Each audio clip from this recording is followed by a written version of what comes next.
नमस्कार दोस्तों, स्वागत है आपका आज की बेहद बड़ी और जरूरी खबरों में। लेकिन खबर में आगे बढ़ने से पहले अगर आप भी भाजपा सरकार का विरोध करते हैं तो आप अभी इस वीडियो को लाइक कीजिए और इस लाल बटन को दबाकर चैनल को फ्री में सब्सक्राइब करके घंटी बजाइए और कमेंट सेक्शन में लिखें जय हिंद।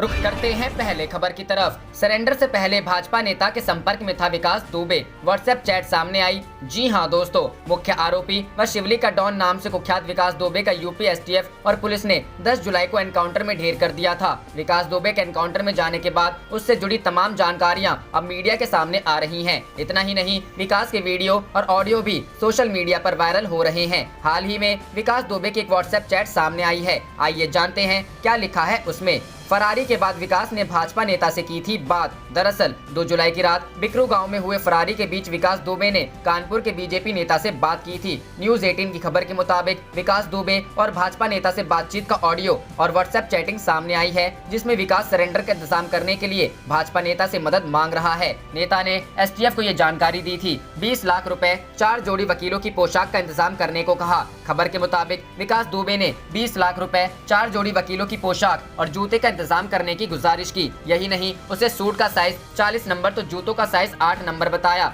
जब भाजपा नेता ने बताया ये इंतजाम मुश्किल है तो उसने एक सपा विधायक से मदद लेने को कहा। इसके लिए विकास ने भाजपा नेता को सपा विधायक का मोबाइल नंबर भी दिया। इस चैट और ऑडियो में विकास बार बार गुड्डन त्रिवेदी से बात करने को कह रहा था। पता चले कि विकास दुबे वकील के वेश में सरेंडर की तैयारी कर रहा था। भाजपा नेता ने एसटीएफ को विकास के मैसेज और कॉल की जानकारी दी थी। कभी वाराणसी तो कभी ग्वालियर में बता रहा था ठिकाना। बीजेपी नेता से हुई चैट में विकास दुबे ने सपा विधायक से रुपए के इंतजाम में मदद लेने की बात कही थी। ऑडियो में विकास वाराणसी और ग्वालियर में अपना ठिकाना बता रहा था। भाजपा नेता को मदद के बदले कानपुर में प्रॉपर्टी देने का उसने वादा भी किया। यही नहीं, उसने 2 दिन के अंदर 2 गुनी रकम लौटाने का वादा किया था। बता दें, गुड्डन त्रिवेदी ही विकास दुबे की कानूनी रूप से मदद कर रहा था। इस ऑडियो में भी विकास दुबे बार बार कह रहा है कि उसने गुड्डन को बड़ा काम सौंप रखा है। रुख करते हैं अगली खबर की तरफ। राजस्थान, सड़कों पर उतरी कांग्रेस। बीजेपी के खिलाफ जिला मुख्यालयों पर कार्यकर्ताओं ने किया धरना प्रदर्शन। जी हां दोस्तों, कांग्रेस ने भाजपा द्वारा राजस्थान में लोकतंत्र की हत्या के षड्यंत्र के खिलाफ शनिवार को राज्य के जिला मुख्यालयों पर धरना प्रदर्शन किया। कांग्रेस ये धरने प्रदर्शन ऐसे समय में कर रही है जबकि राज्य में राजनीतिक रस्साकशी चल रही है। पार्टी के सारे विधायक व मंत्री हालांकि जयपुर के पास एक होटल में रुके हुए हैं, इसलिए इन धरना प्रदर्शनों की अगुवाई बाकी नेता कर रहे हैं। राजधानी जयपुर के साथ साथ जोधपुर व बीकानेर सहित अन्य जिला मुख्यालयों पर कांग्रेस कार्यकर्ताओं द्वारा धरना प्रदर्शन किए जा रहे हैं। कांग्रेस प्रदेश अध्यक्ष गोविंद सिंह डोटासरा ने शुक्रवार को कहा था कि भाजपा द्वारा राजस्थान में लोकतंत्र की हत्या के षड्यंत्र के खिलाफ कल सुबह 11 बजे सभी जिला मुख्यालयों पर कांग्रेस कार्यकर्ताओं द्वारा प्रदर्शन किए जाएंगे और धरना दिया जाएगा। कांग्रेस नेता राहुल गांधी ने राजस्थान में जारी सियासी गहमा-गहमी के बीच बीजेपी पर बड़ा हमला बोला है। उन्होंने कहा कि सरकारें जनता के बहुमत से बनती हैं, राज्यपाल को विधानसभा का सत्र बुलाना चाहिए। राहुल गांधी ने अरोगंत बीजेपी के साथ ट्वीट कर कहा, देश में संविधान और कानून का शासन है, सरकारें जनता के बहुमत से बनती व चलती है। राजस्थान सरकार गिराने का भाजपाई षड्यंत्र साफ है। ये राजस्थान की 8 करोड़ लोगों का अपमान है। राज्यपाल महोदय को विधानसभा सत्र बुलाना चाहिए ताकि सच्चाई देश के सामने आए।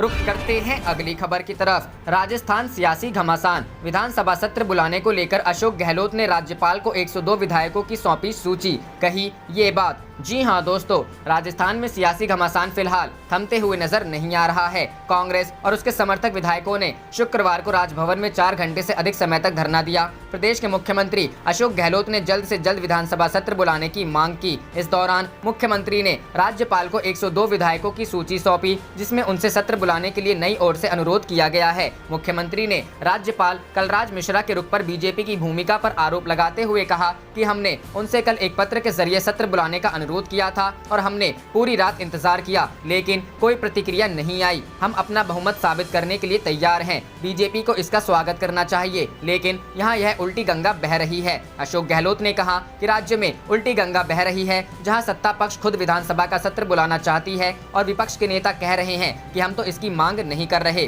गहलोत ने राज्यपाल को संवैधानिक मुखिया बताते हुए अपने विधायकों को गांधीवादी तरीके से पेश आने की नसीहत दी। गहलोत ने उम्मीद जताई कि राज्यपाल कलराज मिश्रा विधानसभा का विशेष सत्र बुलाने की कांग्रेस सरकार के प्रस्ताव पर जल्द ही फैसला करेंगे। गहलोत ने कहा कि अगर राज्यपाल के कुछ सवाल हैं तो वह सचिवालय स्तर पर समाधान कर सकते हैं। उन्होंने कहा, हमेशा विपक्ष मांग करता है कि विधानसभा का सत्र बुलाया जाए। यहाँ सत्ता पक्ष कह रहा है कि विधानसभा का सत्र बुलाया जाए जहाँ दूध का दूध और पानी का पानी हो जाएगा। वहीं विपक्ष कह रहा है कि हम ऐसी मांग ही नहीं कर रहे, यह क्या पहेली है। मुझे उम्मीद है कि कलराज मिश्रा, जिनका अपना एक व्यक्तित्व है और जिनका दिल्ली में भी पक्ष विपक्ष सम्मान करता रहा है, वह दबाव में नहीं आएंगे, क्योंकि उन्होंने संवैधानिक पद की शपथ ली है। साल 2018 के विधानसभा चुनाव के बाद कांग्रेस द्वारा अशोक गहलोत को मुख्यमंत्री बनाए जाने के बाद से ही सचिन पायलट नाराज चल रहे थे। राजस्थान की 200 सदस्यीय विधानसभा में कांग्रेस के पास 107 और बीजेपी के पास 72 विधायक हैं। यदि 19 बागी विधायकों को अयोग्य करार दिया जाता है तो राज्य विधानसभा की मौजूदा प्रभावी संख्या घटकर 181 हो जाएगी, जिससे बहुमत का जादुई आंकड़ा 91 पर पहुंच जाएगा और मुख्यमंत्री अशोक गहलोत के लिए बहुमत कायम रखना आसान होगा। रुख करते हैं अगली खबर की तरफ। नो टेस्ट नो कोरोना, योगी सरकार की कोविड पॉलिसी पर प्रियंका ने उठाए सवाल। जी हां दोस्तों, उत्तर प्रदेश में कोरोना वायरस संक्रमण के बढ़ते मामलों के बीच कांग्रेस महासचिव प्रियंका गांधी वाड्रा ने सीएम योगी आदित्यनाथ को पत्र लिखकर सलाह दी है कि राज्य सरकार कोरोना संक्रमण के मामले में हट छोड़कर पारदर्शी और जनहित की नीति अपनाए। नो टेस्ट नो कोरोना को सरकार ने बना लिया पॉलिसी। प्रियंका गांधी ने अपने पत्र में कहा है कि राज्य सरकार ने नो टेस्ट नो कोरोना की नीति अपना रखी है। इसके तहत राज्य सरकार बहुत कम टेस्टिंग कर रही है। अब राज्य में कोरोना विस्फोट की स्थिति है, इसलिए राज्य सरकार जब तक पारदर्शी तरीके से टेस्ट की संख्या नहीं बढ़ाएगी तब तक कोरोना के खिलाफ लड़ाई अधूरी रहेगी। कांग्रेस महासचिव ने सीएम को लिखे पत्र में कहा है कि राज्य सरकार ने दावा तो 1.5 लाख बेड की व्यवस्था का किया था, लेकिन 20,000 एक्टिव केस आने पर ही बेड की मारामारी मच गई। प्रियंका ने कहा कि राज्य के अस्पतालों में भयंकर भीड़ है, तो सरकार मुंबई और दिल्ली की तर्ज पर अस्थायी अस्पताल क्यों नहीं बनवा रही है। उन्होंने कहा कि चिकित्सा सुविधा पाना हर नागरिक का मौलिक अधिकार है। वाराणसी, लखनऊ में अस्थायी अस्पताल क्यों नहीं।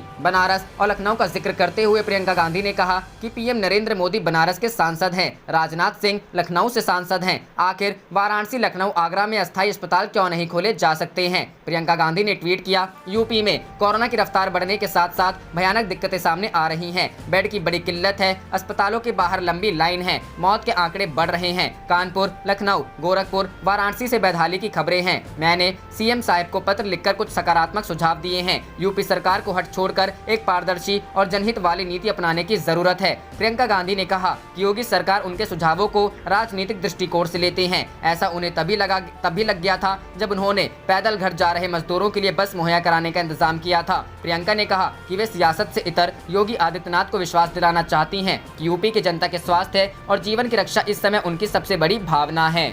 रुख करते हैं अगली खबर की तरफ। राहुल गांधी बोले, आपदा को मुनाफे में बदलकर कमा रही है गरीब विरोधी सरकार। जी हां दोस्तों, कांग्रेस नेता राहुल गांधी कोरोना संकट के बीते कुछ दिनों से लगातार मोदी सरकार के खिलाफ बयान दे रहे हैं। राहुल गांधी ने एक बार फिर शनिवार को भाजपा सरकार का नाम लिए बगैर उसे घेरा है। उन्होंने केंद्र सरकार को विरोधी सरकार बताया है। कांग्रेस नेता राहुल गांधी शनिवार को अपने ट्विटर अकाउंट से ट्वीट कर एक अखबार की कटिंग को साझा किया है। साथ ही राहुल गांधी ने ट्वीट कर लिखा कि बीमारी के बादल छाए हैं, लोग मुसीबत में हैं, बेनिफिट ले सकते हैं, आपदा को मुनाफे में बदलकर कमा रही है गरीब विरोधी सरकार। राहुल गांधी ने जो अखबार की कटिंग अपने ट्विटर अकाउंट से ट्वीट की है उसमें लिखा है कि रेलवे ने श्रमिक ट्रेनों से जमकर कमाई की है। इसमें लिखा है, रेलवे ने लॉकडाउन के दौरान प्रवासी मजदूरों को उनके गृह राज्य पहुंचाने के लिए 428 करोड़ रुपए की कमाई की है। रुख करते हैं अगली खबर की तरफ। बिहार में कोरोना की स्थिति बेकाबू, पटना हाईकोर्ट ने नीतीश सरकार से जवाब तलब किया। जी हां दोस्तों, बिहार में कोरोना वायरस संक्रमण की स्थिति बेकाबू हो गई है। प्रतिदिन रिकॉर्ड नए मामले सामने आ रहे हैं। राज्य में कोरोना की वर्तमान स्थिति पर पटना हाईकोर्ट ने राज्य की नीतीश कुमार सरकार से जवाब तलब किया है। कोरोना संक्रमण से जूझ रहे लोगों को बेहतर इलाज और स्वास्थ्य सेवा एवं अस्पतालों की लचर व्यवस्था पर विस्तृत रिपोर्ट मांगी है। पटना हाईकोर्ट ने राज्य सरकार से कोरोना संकट से निपटने, कोरोना मरीजों के जांच व इलाज की व्यवस्था का पूरा ब्यौरा तलब किया है। साथ ही जिला स्तरीय कोविड अस्पतालों की जानकारी, वहां तैनात डॉक्टरों, नर्स, पैरामेडिकल स्टाफों का विस्तृत ब्यौरा देने का आदेश दिया है। कोर्ट ने कहा है कि पटना एम्स, पीएमसीएच और एनएमसीएच जैसे बड़े अस्पतालों में बड़ी बदइंतजामी है, जिसका खामियाजा आम लोगों को भुगतना पड़ रहा है। कोर्ट ने राज्य सरकारों को अस्पतालों में ऑक्सीजन सिलेंडर, वेंटिलेटर व अन्य कोरोना इलाज के सुविधा का ब्यौरा देने का आदेश दिया है। आईसीएमआर द्वारा जो रैपिड एंटीजन किट दिए गए हैं उनका भी पूरा उपयोग नहीं किया जा रहा है। कोरोना मरीजों की जांच और इलाज की पूरी व्यवस्था नहीं हो सकी है। कोर्ट में इस मामले पर 7 अगस्त को फिर सुनवाई होगी। रुख करते हैं अगली खबर की तरफ। तेजस्वी ने फिर बोला बिहार सरकार पर हमला, कहा जनता को चाहिए राशन, सरकार पिला रही भाषण। जी हां दोस्तों, नेता प्रतिपक्ष तेजस्वी यादव ने आरोप लगाया है कि राज्य में सरकार सोई हुई है और जनता परेशान है। जनता को अभी राशन की जरूरत है और सरकार में बैठे लोग उन्हें भाषण पिला रहे हैं। लोग जान बचाने की तरकीब सोच रहे, सरकार चुनाव जीतने की। उन्होंने मुख्यमंत्री नीतीश कुमार से आग्रह किया है कि उनके पास हेलीकॉप्टर है, वह बाढ़ की स्थिति का जायजा ले तो पता चलेगा लोग किस हालत में फंसे हुए हैं। उन्होंने कहा कि कोरोना की परेशानी रोज बढ़ती जा रही है, ऊपर से बाढ़ ने तबाही मचा दी है। आरोप लगाया गया कि बाढ़ में फंसे लोगों को ना तो निकालने की व्यवस्था की गई है और ना ही उन्हें कोई सहायता दी जा रही है। इलाके में जाकर देखिए, ना तो कोई नेता दिख रहा है, ना ही अधिकारी, प्रभारी मंत्री पता नहीं किस लिए बनाए गए हैं। उन्होंने आरोप लगाया कि बाढ़ प्रबंधन के नाम पर गड़बड़ी की जा रही है। पहले से पता है कि पानी का दबाव किस लेवल तक बढ़ेगा, बावजूद साल भर में कोई तैयारी नहीं होती है। छपरा और दरभंगा प्रमंडल के साथ कोसी इलाके के लोग पूरी तरह परेशानी में हैं। सरकार सकारात्मक रुख ना अपनाकर प्रतिक्रियावादी सोच से काम कर रही है। नीतीश कुमार जैसी विश्वसनीयता किसी के पास नहीं। संजय सिंह ने कहा है कि बिहार में नीतीश कुमार का कोई जोड़ नहीं है। आज बिहार का ऐसा कोई घर नहीं जिसे मुख्यमंत्री के कामों का लाभ ना मिला हो। नई पीढ़ी जिसकी उम्र वर्ष 2005 में बहुत कम रही होगी, उन्हें बताने की जरूरत है कि वर्ष 2005 में नीतीश कुमार को कैसा बिहार मिला था। तब और आज के बिहार में अंतर बताने की जरूरत है। उन्होंने कहा कि पहली बार वोट डालने जा रही पीढ़ी को 15 साल बनाम 15 साल का फर्क समझाना है। रुख करते हैं अगली खबर की तरफ। राजभवन में कांग्रेस विधायकों का धरना खत्म, गहलोत बोले हम होंगे कामयाब। जी हां दोस्तों, राजस्थान में गहलोत गुट के विधायकों का राजभवन में धरना खत्म हो गया है। कांग्रेस विधायक वापस होटल जा रहे हैं। विधानसभा का विशेष सत्र बुलाने को लेकर विधायक राजभवन में धरने पर बैठे थे। हालांकि राज्यपाल कलराज मिश्रा ने विधायकों की मांग पर अभी तक फैसला नहीं लिया है। वहीं सीएम अशोक गहलोत ने ट्वीट कर कहा है कि हम होंगे कामयाब। वहीं अशोक गहलोत मुख्यमंत्री आवास पहुँच गए हैं। कुछ देर में कैबिनेट की बैठक होगी। बैठक में विधानसभा के विशेष सत्र को बुलाने को लेकर फिर से प्रस्ताव पारित किया जाएगा। इससे पहले राजभवन में धरने पर बैठे कांग्रेस विधायकों से राज्यपाल कलराज मिश्रा ने मुलाकात की। उन्होंने विधायकों से कहा कि आपकी मांग हमने सुन ली है, पूरा मामला सुप्रीम कोर्ट में चल रहा है, संवैधानिक संस्थाओं का टकराव नहीं होना चाहिए। वहीं सीएम अशोक गहलोत ने राज्यपाल कलराज मिश्रा से मिलने के बाद कहा कि राज्यपाल हमारे संवैधानिक मुखिया हैं, हमें जाकर उनसे रिक्वेस्ट की है। कहने में संकोच नहीं है कि बिना ऊपर के दबाव के वो इस फैसले को नहीं रोक सकते थे, क्योंकि राज्यपाल कैबिनेट के फैसले में बाउंड होते हैं कि हमें किसी भी रूप में उसे मानना है और विधानसभा का सत्र बुलाना है। इससे पहले अशोक गहलोत ने कहा था कि राजभवन में विधायकों का धरना जारी रहेगा। उन्होंने कहा कि ये धरना तब तक जारी रहेगा जब तक राज्यपाल विधानसभा का सत्र नहीं बुला लेते। इस पूरे मामले पर कांग्रेस बीजेपी पर हमलावर है। कांग्रेस प्रवक्ता रणदीप सुरजेवाला ने कहा कि अशोक गहलोत के नेतृत्व की सरकार को गिराने की साजिश बीजेपी कर रही है। एक सरकार और मुख्यमंत्री अपना बहुमत साबित करना चाहते हैं, वो विधानसभा सत्र बुलाना चाहते हैं। कांग्रेस प्रवक्ता ने कहा कि सीएम गहलोत उन लोगों का मुंह बंद कराना चाहते हैं जो कहते हैं कि कांग्रेस के पास बहुमत नहीं है। रणदीप सुरजेवाला ने कहा कि हमारे पास संपूर्ण बहुमत है और हम कोरोना से लड़ने और जनता की भलाई के लिए विधानसभा का सत्र बुलाना चाहते हैं। सारे विधायक इसी मांग के साथ राज्यपाल के पास आए थे। रुख करते हैं अगली खबर की तरफ। राजस्थान मामले पर कांग्रेस का बीजेपी पर आरोप, कहा गढ़ी जा रही लोकतंत्र की नई परिभाषा। जी हां दोस्तों, कांग्रेस ने राजस्थान हाईकोर्ट के फैसले और विधानसभा सत्र की मांग को लेकर अपने विधायकों की राजभवन में धरना देने के संबंध में आरोप लगाया कि मौजूदा समय में लोकतंत्र की नई परिभाषा गढ़ी जा रही है और राज्यपाल प्रजातंत्र के रक्षक होने की भूमिका का निर्वहन नहीं कर रहे हैं। पार्टी के वरिष्ठ नेता कपिल सिब्बल ने राजस्थान हाईकोर्ट के फैसले की पृष्ठभूमि में दावा किया कि इन दिनों उच्च न्यायालयों में सुप्रीम कोर्ट के फैसलों का अनुसरण नहीं किया जा रहा है। उन्होंने वीडियो लिंक के माध्यम से संवाददाताओं से कहा कि लोकतंत्र की नई परिभाषा गढ़ी जा रही है। अब राज्यपाल लोकतंत्र के रक्षक नहीं रहे, बल्कि वे केंद्र की सत्ता के रक्षक हैं। हाईकोर्ट के फैसले को लेकर सिब्बल ने कहा कि कहना नहीं चाहिए, लेकिन कहना पड़ता है कि सुप्रीम कोर्ट जो फैसला करता है उसे हाईकोर्ट किनारे कर देते हैं। सुप्रीम कोर्ट की 5 न्यायाधीशों की पीठ के फैसले का अनुसरण नहीं किया जा रहा है। कोर्ट के फैसले पर निराश जताते हुए उन्होंने कहा कि मैं बहुत निराश हूँ, कोई रोशनी नहीं दिखती। कांग्रेस नेता ने कहा सचिन पायलट को बताना चाहिए कि वह क्या चाहते हैं और उन्हें यह समझना चाहिए कि 20 से 25 विधायकों के साथ वह मुख्यमंत्री नहीं बन सकते। रुख करते हैं अगली खबर की तरफ। अमेरिका चीन विवाद से वैश्विक व्यापार बिगड़ेगा और फिर भारत के लिए यह स्थिति काफी महत्वपूर्ण होगी। रघुराम राजन। जी हां दोस्तों, अमेरिका में राष्ट्रपति का चुनाव नजदीक आने के साथ अमेरिका और चीन के बीच विवाद बढ़ेगा, जिससे वैश्विक व्यापार की स्थिति बिगड़ेगी। भारतीय रिजर्व बैंक के पूर्व गवर्नर रघुराम राजन ने कहा कि यह स्थिति भारत और ब्राजील जैसे उभरते बाजारों की दृष्टि से अत्यंत महत्वपूर्ण है। राजन ने कहा कि कोविड-19 के बीच पुनः खुलने जा रही भारत और ब्राजील जैसी अर्थव्यवस्थाओं के लिए यह स्थिति काफी महत्वपूर्ण है। उन्होंने चेताया कि अर्थव्यवस्था में कई ऐसी कंपनियां हो सकती हैं जो खस्ता हाल होंगी। उन्होंने कहा कि महामारी के बाद पुनरुद्धार की प्रक्रिया के साथ साथ हमें चीजों को दुरुस्त करने की भी जरूरत होगी। राजन ने पैन IIT USA वर्चुअल सम्मेलन को संबोधित करते हुए कहा, अमेरिका और काफी हद तक यूरोप में कई कंपनियां दिवालिया हो चुकी होंगी। उस समय हम अर्थव्यवस्था को दुरुस्त करने, संसाधनों का पुनः आवंटन तथा पूंजी ढांचे के पुनर्गठन का प्रयास करेंगे। The new global economy norm post कोविड-19 विषय पर सम्मेलन को संबोधित करते हुए राजन ने कहा, निश्चित रूप से अमेरिका में राष्ट्रपति का चुनाव जैसे जैसे नजदीक आएगा, अमेरिका और चीन के बीच तनाव और बढ़ेगा। इससे वैश्विक व्यापार बिगड़ेगा। यह भारत, ब्राजील और मैक्सिको जैसे उभरती अर्थव्यवस्थाओं के लिए काफी महत्वपूर्ण होगा। महामारी की वजह से इन देशों की अर्थव्यवस्था की हालत भी काफी खराब होगी। ऐसे में ये देश जब अपनी अर्थव्यवस्थाओं को खोल रहे होंगे तो उन्हें मांग की जरूरत होगी, जिससे वे उभर सके। अमेरिका में राष्ट्रपति का चुनाव 3 नवंबर को होना है। राष्ट्रपति पद के लिए मुकाबला मौजूदा राष्ट्रपति डोनाल्ड ट्रंप और डेमोक्रेट उम्मीद जो बाइडेन के बीच है। भारतीय स्टेट बैंक की पूर्व चेयरमैन और सेल्सफोर्स इंडिया की मुख्य कार्यकारी अधिकारी अरुंधति भट्टाचार्य ने भी इस कार्यक्रम को संबोधित किया।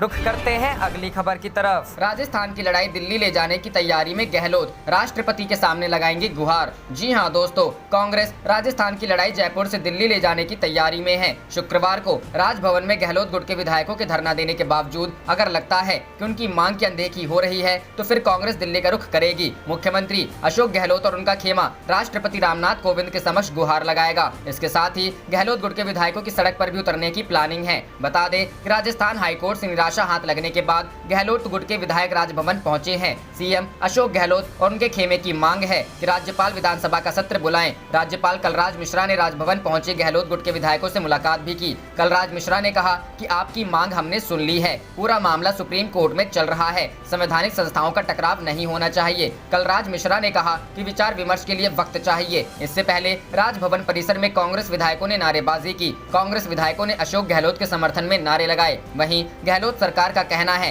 कि कैबिनेट ने प्रस्ताव पास कर दिया है तो राज्यपाल को विधानसभा का सत्र बुलाना ही होगा। केंद्र सरकार लोकतंत्र का गला घोटना चाहती है। कांग्रेस नेताओं की ओर से कहा गया है कि कोई भी विधायक कोरोना पॉजिटिव नहीं है। इससे पहले राज्यसभा चुनाव में कोविड पॉजिटिव विधायकों ने वोट दिया था। इस पूरे मामले पर राजस्थान के सीएम अशोक गहलोत ने कहा कि हमने राज्यपाल को चिट्ठी लिखी है कि वो तुरंत विधानसभा सत्र बुलाएं जिसमें कोरोना संकट, लॉकडाउन पर चर्चा हो सके। राज्यपाल की ओर से अभी तक जवाब नहीं आया है। हमने रात को चिट्ठी लिखी थी। हमारा मानना है कि ऊपर से दबाव होने के कारण वो विधानसभा सत्र बुलाने का निर्देश नहीं दे रहे हैं।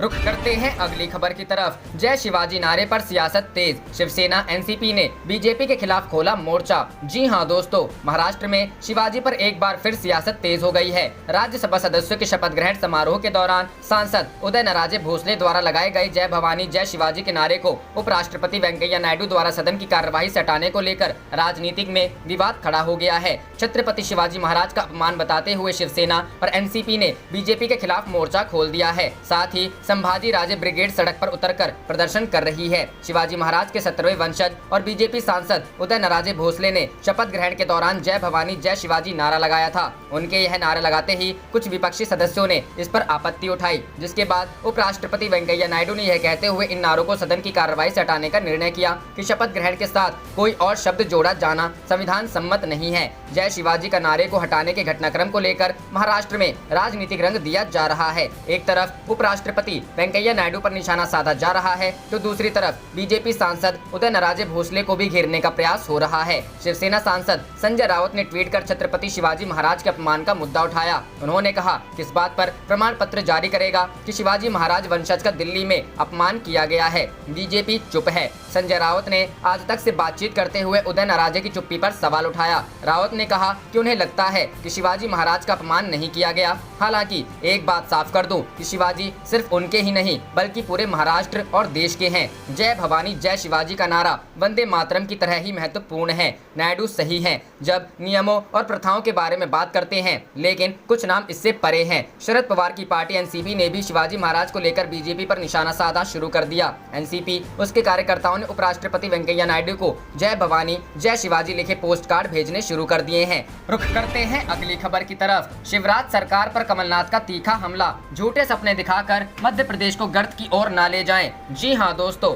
मध्य प्रदेश के पूर्व सीएम कमलनाथ ने गुना जिला अस्पताल की अव्यवस्था को लेकर शिवराज सरकार पर निशाना साधा है। साथ ही साथ सीएम शिवराज को सलाह दी है कि प्रदेश की जनता को झूठे सपने दिखाकर गर्त की ओर ले जाना बंद करें, प्रदेश के गरीब वर्ग की चिंता करें और उन्हें इलाज उपलब्ध कराएं। कमलनाथ ने ट्वीट करते हुए लिखा कि राज्य में विधायकों की खरीद फरोख्त जोरों पर है, खुली बोलियां लगाई जा रही हैं, लेकिन गुना में जिला अस्पताल के सामने अशोक नगर निवासी एक महिला अपने 2.5 साल के बच्चे के साथ अपने पति के इलाज के लिए दिन भर गुहार लगाती रही। 5 रुपए नहीं होने पर उसका इलाज का पर्चा नहीं बनाया गया और उसका इलाज नहीं किया गया और उसकी आंखों के सामने ही उसके पति ने तड़प तड़प कर दम तोड़ दिया। यह है प्रदेश की स्वास्थ्य सेवाएं, शिवराज सरकार में प्रदेश की स्थिति। इसी घटना को लेकर पूर्व मंत्री जयवर्धन सिंह ने एक वीडियो शेयर किया है। दावे बड़े बड़े लेकिन धरातल पर स्थिति जीरो। खुद को मामा बताने वाले, खुद को बड़ा जनसेवक बताने वाले आंख खोलकर देखें यह सच्चाई। प्रदेश वासियों को झूठे हवाई सपने दिखाना बंद करें, जमीन पर लौट आएं, प्रदेश को वापस गर्त में न ले जाएं, प्रदेश के गरीब वर्ग की चिंता करें, उन्हें कम से कम इलाज तो उपलब्ध करवाएं।